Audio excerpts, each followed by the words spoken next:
Today I have one of the most insane knockoff LEGO Star Wars sets I might ever get a chance to take a look at on the channel. And it's something that everyone has been asking for a long time, but I don't know if it's something that LEGO Star Wars could actually do. So this knockoff model will give us a pretty good idea of what's possible for LEGO Star Wars to do. By the way, make sure you stay to the end of the video where I'm gonna destroy one of the Death Stars.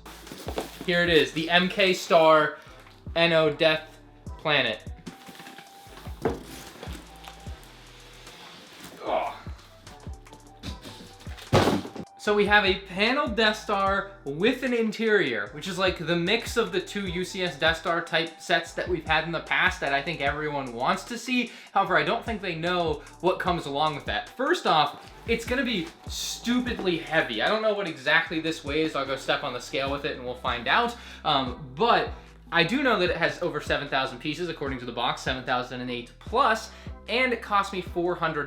Now $400 sounds like a steal, but you have to remember this is a knockoff brand. This theoretically could be the first $1,000 LEGO set if LEGO ever made anything like this at this scale. So this is gonna be a pretty insane set to take a look at. Let's go find out what it weighs. Okay, so with nothing, it's 178.8. With the Death Star, it's just over 200. So this is a 22-ish pound LEGO set, not very light. And I don't know if fake LEGO pieces weigh less, but they might. So the front of the box shows the Death Star within like a galaxy. It's kind of weird. It also calls the set a Death Planet, like we mentioned.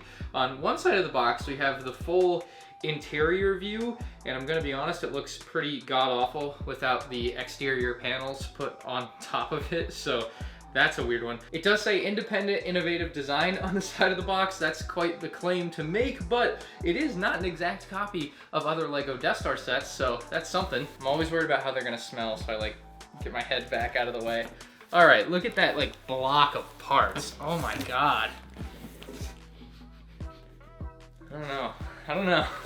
The instructions seem like they have some like dirt on them, so not the cleanest experience. That's definitely like a dusty instruction manual. Yeah, so we have numbered bags, so that's bag number 1 with a bunch of 1 bags inside. So at least you won't have to 19 with all the 19 bags inside, I assume. So you won't have to go digging through for like how many number 19 bags do I have like a LEGO set. This is actually slightly better than the way LEGO officially does it. Bag 2 there, so I think you get, oh no, okay. The plaque card is just loose here, and it is dirty looking, it's scratched up, but we're gonna build it up and find out how awful the building process is, and more importantly, how crazy the design is. Whoa. Our sticker is stuck inside the first page of the instruction manual. That's nice. Yeah, these are a LEGO building experience, all right? It's numbered bags, instructions that look exactly like a normal LEGO set would look. I mean, pretty standard. It's only about 300 pages, but it's 1,000 steps, so they're really condensing how much you're doing for each page on there. So yeah, it's not as thick of a book as you might expect for 7,000 pieces, but this is gonna be a lot of work to build. It's still 7,000 pieces. The Death Star is finished. It's absolutely massive. It's actually just as big as the 2005 Death Star that we'll bring in here to compare to this in a few minutes. It looks kind of stupid in some areas, and don't forget, this design was stolen from a mock creator by this company in China to make a fake set. So that's how that works a lot of the time, by the way, if you weren't aware. A lot of designs like this that you see from these Lepin-esque companies are just stolen designs, which is morally reprehensible to say the least. I guess we'll start with the build process, and Pearson actually built this, but he gave me a pretty good description of the build process, and the stability of the thing during the build is just awful, and I even came around and played with it a little during the build. He had to use rubber bands to hold everything together while he was building it so things wouldn't just fall apart, and as you can tell, even with the finished model, it's still very wobbly. Like, I'm kind of scared this whole thing could just break off and break and this whole project was a waste. But it doesn't seem like it's going to, so we're good. But yeah, very wobbly build on the base here. It's not very sturdy because of how heavy it is. I mean, the base is doing all the heavy lifting for this thing, and you just have these 4 small support beams holding the entire model up. It's just kind of an absurd idea for a set because of just how much has been jam-packed on the interior. Now, while LEGO often includes a brick separator with their builds, this set included a hammer so that you could put it together. Just the insanity levels are off the charts. You can't make it up. They literally included a hammer. It reminds me of a scene from The Elf. Hey, Ming Ming. When it comes to the exterior design of the Death Star, it's a decent job of looking like a big gray ball. You know, that's what you're looking for in your Death Star for the most part. But what this set does particularly poorly is have all of the panels not look like a jumbled mess. They don't really line up that well, they don't stay in place that easily, and that's of course because, as we'll see later, they're supposed to be opened up. But, you know, it still looks pretty horrendous from a display perspective, which is what you would probably do most of the time with a build like this. Now, when it comes to the laser, there's one good thing that was done here. They used clear stilts inside, and that's because the laser kind of connects and pushes out all the energy at the point where it all connects, but it also doesn't connect properly or look good like that, like on the official LEGO Death Star. So yeah, it looks pretty rough. And then if you look around the circle for the laser, there's just a ton of gaps in there that look just awful too. So the Death Stars look like they're just flying away. This one looks a little bit better with the way that it's attached, but still a bit ridiculous. I guess it might be a better scale than what's on the official. Well, I think the official Death Star uses Super Star Destroyers, so these are just regular Star Destroyers, so they're supposed to be smaller. Anyway, Pearson mentioned this does use an illegal building technique to attach the Star Destroyers that are flying away from the Death Star. I also don't remember Star Destroyers flying away like that from the Death Star, but you know, who am I to judge Mold King? Now, when it comes to the bottom half of the Death Star, things don't really get much better. You still have panels that don't particularly line up with the other panels, and they're just kind of like loosely attached in there. But these bottom panels don't even like drop, so you can't drop those. These ones are actually attached, but they're still like really loose, so I'm not a fan of those at all. And like I said, the gaps are just pretty horrendous. You can see it's basically two separate moving sections there. It's pretty wild to look at. As far as the actual base of the stand, it's just black with the 4 clear stilts, nothing crazy. And then we have the MK Stars NO Death Planet display plaque with these stickers. So it looks like the official LEGO sets have finally gotten ahead of the knockoffs because LEGO got away from stickers. Now, my favorite part about the bottom half of the Death Star is this cannon opening here for the Death Star cannon to point out. I just really like that. I think it looks pretty cool.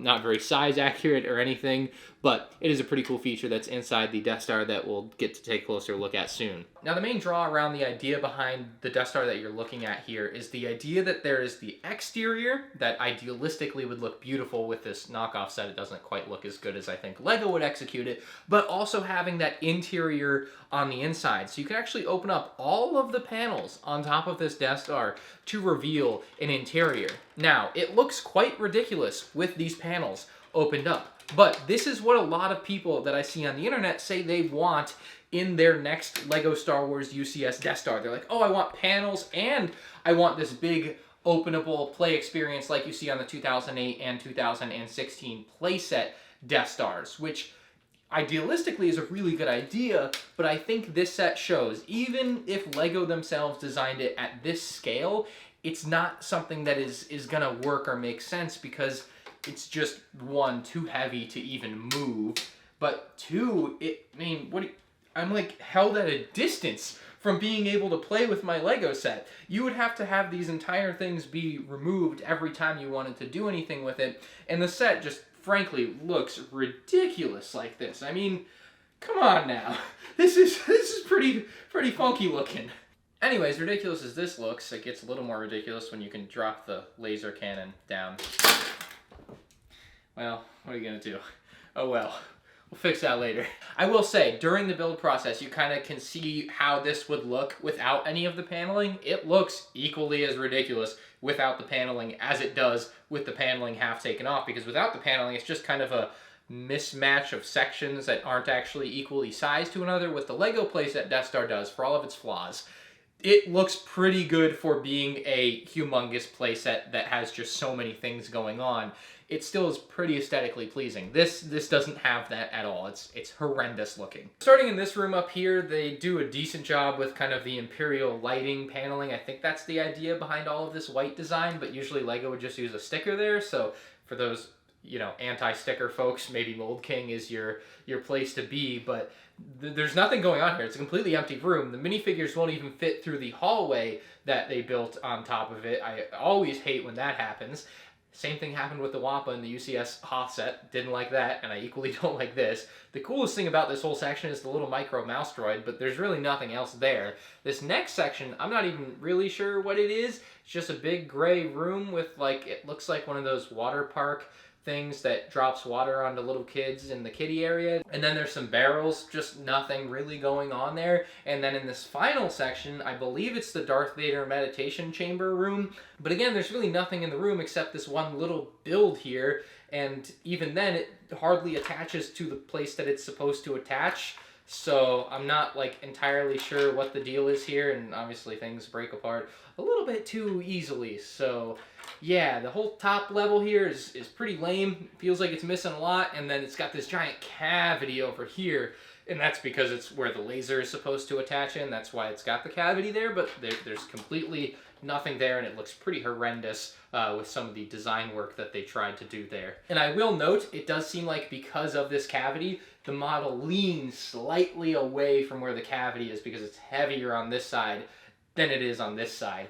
You can definitely tell that in person. I don't know how easy it is to tell, you know, on camera, but it definitely has a slight lean to it. Don't forget, it's literally coming apart at the seam here. These are supposed to go like that, but for whatever reason, they didn't connect these. I don't know why they wouldn't have plates crossing over this to connect all of these parts at different points, because then you wouldn't have this giant ugly gap. So here we have an interrogation droid. We've got the giant control panel. I think lights or cameras above that, not really sure. I actually quite like the elevators that are built into this. That's not the worst thing here, and the dark red floor kind of looks nice. And then you have the interrogation like rooms or like holding cells behind there. They are really hard to access. So I can like fit my hand in this front section. You can pull away the jail cell wall here and help out prisoner Leia, I suppose, if she's in there. And there's a function on the other side of this that you can no longer access. But you're supposed to be able to drop a character into like a hidden chute back here, and it's supposed to drop into a section below. Now again, unfortunately, that is completely inaccessible in the finished model. It's not like this top part's coming off, you know, this whole section is like loose and it's bad, and I'm scared to even touch it again, honestly. But yeah, that whole like interrogation room section is probably one of the better parts of it, but it's still not that good. Next up, we have a hallway, which fortunately for this hallway, it's tall enough for your minifigs to fit in. Really like the hallway. Then there's another kind of empty room that has a door built into it, and the door can close to close off the door on the other hallway, or it can come back across to close your door on this hallway, so you can only have one hallway closed off at a time. Finally, we have kind of the hangar room here, and I actually like the way this looks because it's just the black with the white tiling. You got some boxes and crates around that look decent. No Millennium Falcon or Darth Vader's TIE Fighter included here like there is in the official set, but I still think it's a decently good looking room. And then you have kind of this weird control room that they built off to the side that I think is the control room for the Death Star laser that we broke, because it's, you know, in such close proximity. I think that's what it's supposed to be. So if that is, I actually quite like that, but it still looks really horrendous from this side, like just the worst. Now when it comes to accessing the bottom half of this build, it's not fun. It's so much worse than everything else you've seen so far. There are actually like decent features and things in the bottom half of the build, but unfortunately, you're gonna have a heck of a time trying to get to the bottom half of the build. So we'll get all these top panels closed back on. I'm shocked none of them just broke off during that process. We'll put the, maybe we won't put the party topper back on. So we'll just leave it as is. But to get to the bottom sections, like I said, these panels on the bottom, you can't move. You can only open this section here. So you only have this kind of sliver of daylight to be able to access the bottom part of the Death Star build. With this section here, we have the cannon. The cannon actually looks really good. It rotates up and down. It does everything you would think a cannon would do. Now, the tube piece doesn't really stay attached to anything, so we're just going to throw that over there because I don't want it. It just kind of gets in the way, and then there's two seats on the cannon. It honestly is one of the better looking things on this set. You know, it could stand on its own pretty decently. Anyway, there's a couple of ramps and openings going into the next section here, which is actually the section where Luke and Leia jump across the cavern with the stormtroopers behind them, which I assume is why they give you this extra section bit that can open just a little bit higher, so you can actually access the whole thing. Now, there's not like a wire or anything in there. You just take Luke and Leia and jump them across if you want. It's completely just empty otherwise, as you may expect. The next section, wow, another blank room with a mouse droid. How courageous of them. The next section looks like it broke while I was playing with it. Yes, it did. The wall came down inside of here. We'll just take the wall out, I guess. See, if this was built with any logic, something like this would not be possible. But fortunately, this was built by Mold King, and so... Oh my god, these don't even attach to anything at the top. These only attach at the bottom, and you can kind of see the... Oh man, the like skeleton of it, it's like does not lean the same way as the bricks. I don't know if you can see it in there now. This is like leaning away from like the vertical skeleton. It is rough. Okay, well I just placed the wall in there to fall down, but you have the meeting room, and so you have your figures there, and there's actually enough space above to get your hand in here and like actually move around, which is like shocking. The roof isn't that low inside. It's just such a small sliver to be able to access, but you actually have a ton of space above that. If you could open up this space here, things might be a little bit better, but they aren't. And then finally, when it stops spinning, not finally, we have two more sections. We have the trash compactor section, which all things considered is pretty good looking.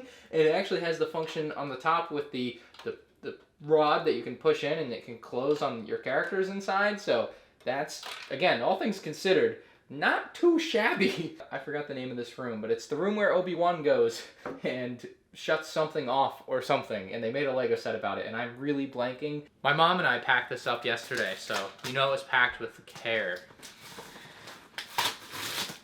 Oh, didn't really remember that it would just pop out. So yeah, we put this in a giant box. I drove it over from my parents' house over to here just for this video, so make sure you hit the like button for the extra effort. Also, thank you to Mike who sent me this Death Star a few years ago. I wouldn't have it otherwise. The Death Star is out. This one's a little bit lighter than the knockoff one. Seeing these two Death Stars side by side is pretty wild, but I am here to tell you why I think it's a bit of a ridiculous concept, at least at this scale. This size of a Death Star is just so big. And this one already, having had this for like 2.5 years, what I know about it is picking it up sucks, and the entire interior is hollow on this. So think about, they have a hollow interior, and this thing is already like 20 pounds, it's unwieldy, it's not fun to pick up, and you kind of reach this theoretical limit of how girthy a Lego set can be, but also how heavy a Lego set can be given its girth. I mean, this one is significantly heavy. Oh god, I forgot how much heavier it was than that one, but it's way heavier than this. And this I already thought was stupidly heavy. So a huge problem when it comes to the idea of making a Death Star with panels and with an interior. I just, at this size, don't think it's feasible. If Lego did one that was much smaller, maybe about half the size, it could work. But at this size, I just say no to a Death Star with panels and an interior. As cool of an idea as it is, it would just be too expensive and too heavy. Now it turns out I don't actually have space to keep both of these Death Stars in my new house, so I have to destroy one of them. Heads, I destroy the classic Lego Death Star from 2005 worth thousands of dollars. Tails, I destroy the Mold King Death Star that you probably couldn't pay someone to take. Let's go. Oh, how lucky, Tails. I guess we're destroying the Mold King Death Star.